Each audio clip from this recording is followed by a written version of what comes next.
The military sniper dates from the time of the Revolutionary War.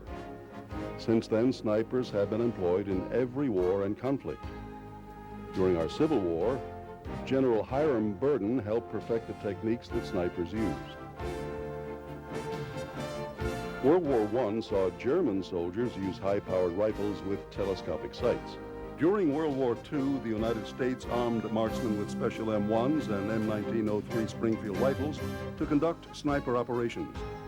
World War II taught us that a sniper is a weapon of opportunity, and a typical rifleman cannot be assigned the sniper mission. Every marksman is not a sniper, but every sniper is a marksman. During the Korean conflict, Army and Marine Corps commanders failed to appreciate the techniques and capabilities of snipers. As a result, a sniper school was founded by the United States Army Infantry School in 1955-56 to pass on these lessons learned. It was noted, a well-trained sniper is the best protection against enemy snipers. They must be experts with specialized weapons and combat skills. Also, their commander's education in this area is vital. The sniper program was short-lived, but Vietnam revived the need for trained snipers mainly because of enemy forces in Vietnam, demonstrating the effectiveness of sniper employment techniques under varying tactical conditions. Additionally, United States snipers in Vietnam used 2.3 rounds per kill versus thousands of rounds per kill expended by conventional units. For these reasons, the Army conducted sniper training courses and educated commanders at all levels on sniper employment. During the 1983 Grenada Operation Urgent Fury, Army snipers were successful against enemy mortar positions at ranges up to 800 meters. During the recent action Just Cause in Panama, the longest confirmed kill documented was 925 meters. Snipers in Panama accounted for at least 10% of all casualties and were instrumental in intelligence gathering and security, especially around the Papal Nuncio. The role of the modern sniper team is to enhance and augment means of eliminating the enemy. The sniper team is unique in that it is the sole means by which a unit can engage point targets beyond the effective range of the standard service rifle. Although sniper employment has evolved from one conflict to another, certain factors of proper employment of snipers remain constant.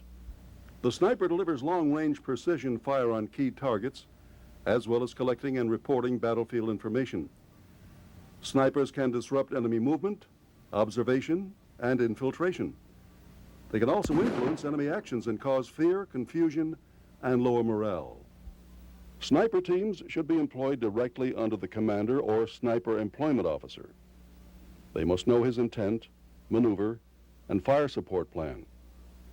The sniper team must be allowed to choose their own positions to ensure clear fields of fire and observation. Sniper missions can't be tied to rigid timetables nor employed so close as to draw enemy fire, but close enough to deliver fire on enemy targets. The number of teams employed in an operation will depend on their availability, the expected duration of the engagement, and the enemy strength. Snipers must be employed ahead of any anticipated movement so as to avoid detection by enemy forces. They also should move with a security element, either squad or platoon, to allow them to reach their position in less time.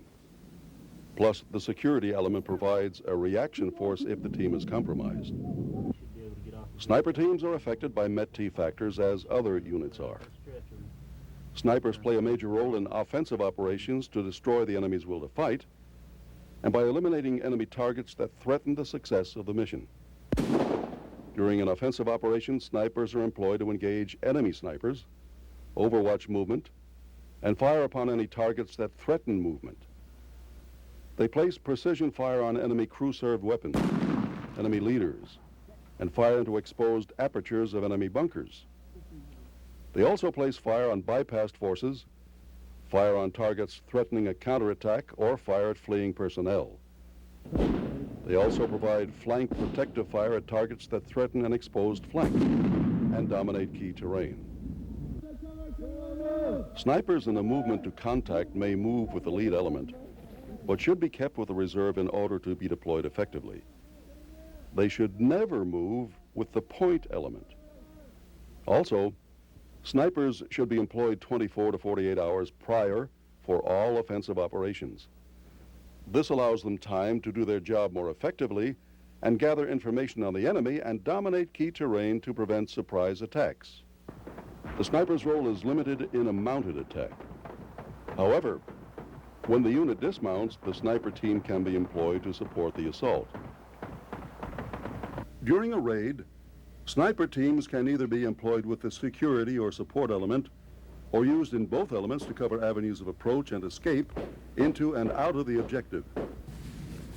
They also cover routes of friendly withdrawal and provide long-range fires on the objective. When they're employed defensively, snipers will shoot specific targets that will cause the greatest hindrance to the enemy's advance, such as covering minefields, obstacles, and demolitions.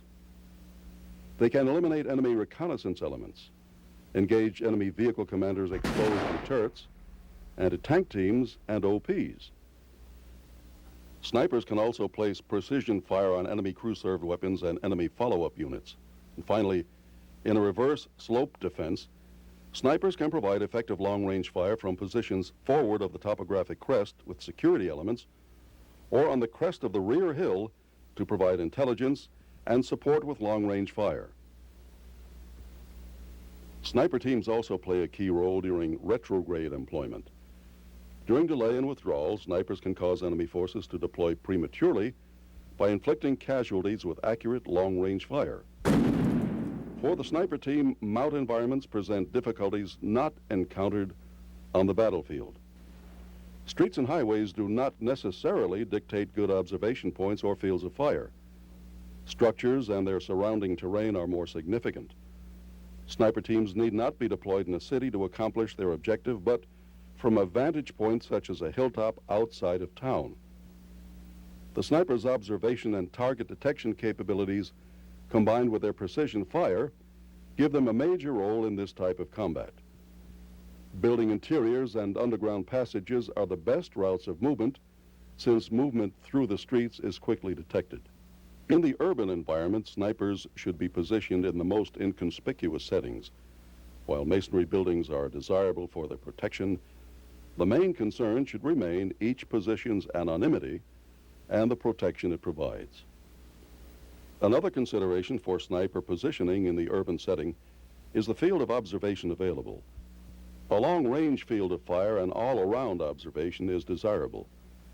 As fields of fire are often obvious to the enemy, sniper teams should muffle the sound of fire as best they can and conceal the muzzle flash of the rifle. Shots should be aligned through openings in adjacent buildings or through funnel-shaped holes in the wall with the large end of the funnel at the room's interior. Engagement ranges are shortened by street-to-street and building-to-building fighting. However, snipers in mount offensive and defensive operations will engage primarily the same targets as those in the field. Another function of the sniper team is counter-sniper operations. These operations must be thoroughly planned, as this is basically a battle between two highly trained sniper elements. The first task in a counter-sniper operation is to determine if there is indeed a sniper threat. Have enemy soldiers been spotted wearing special camouflage uniforms and carrying long-barreled weapons with mounted scopes, bolt-action receivers? Or are they carrying weapons in weapons cases or drag bags?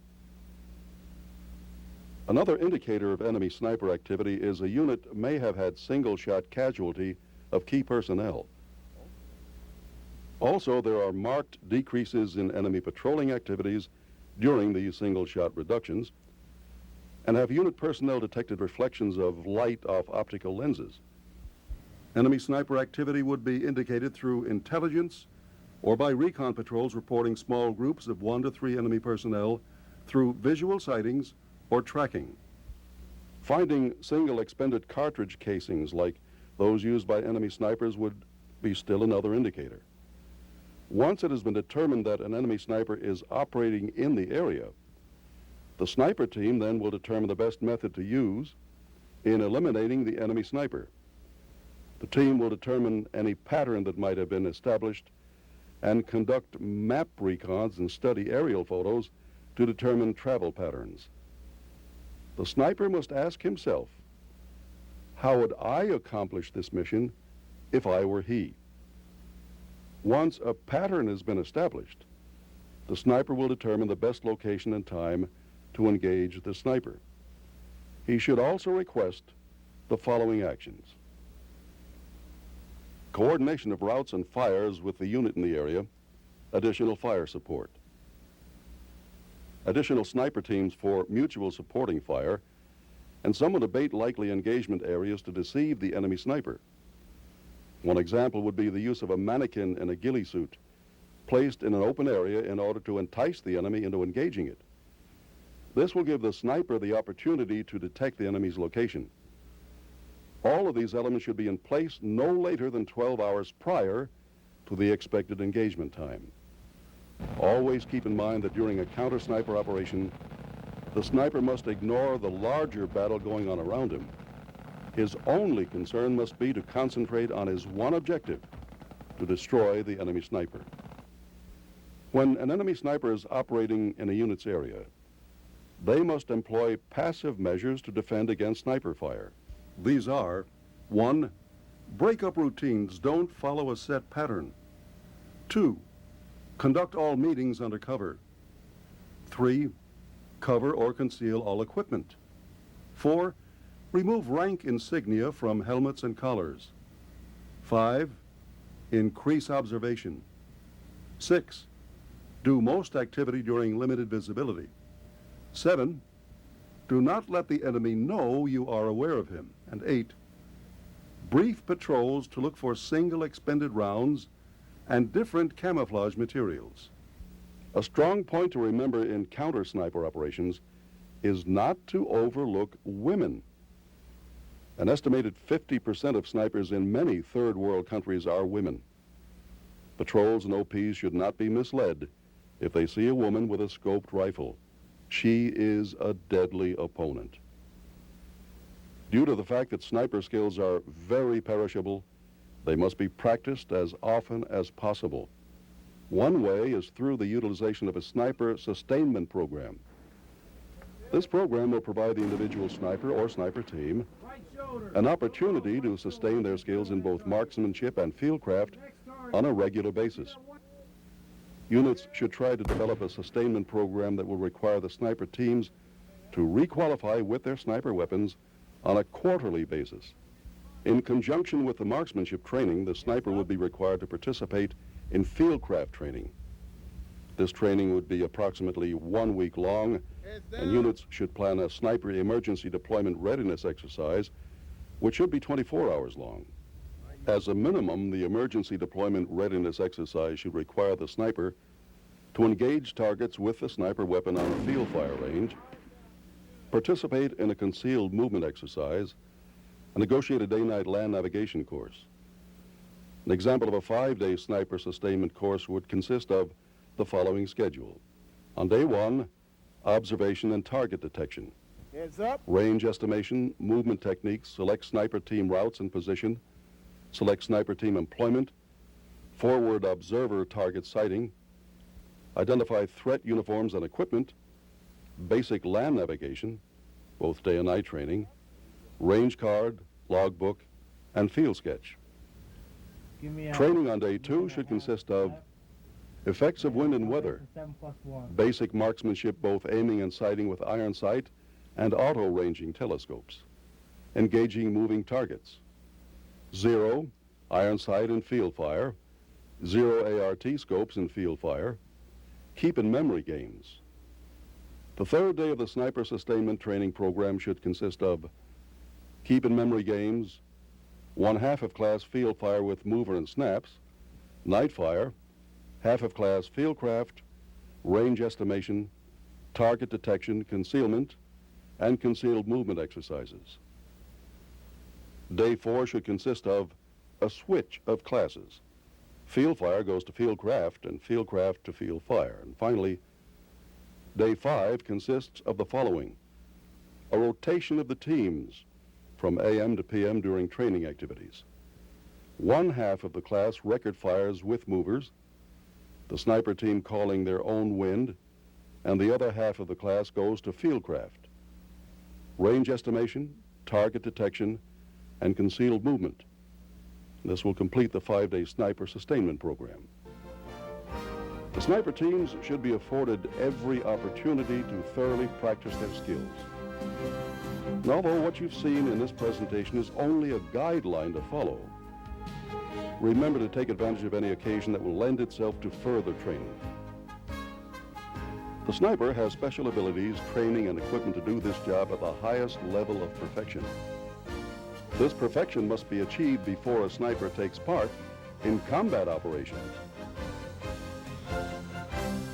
One shot, one kill. United States Army snipers.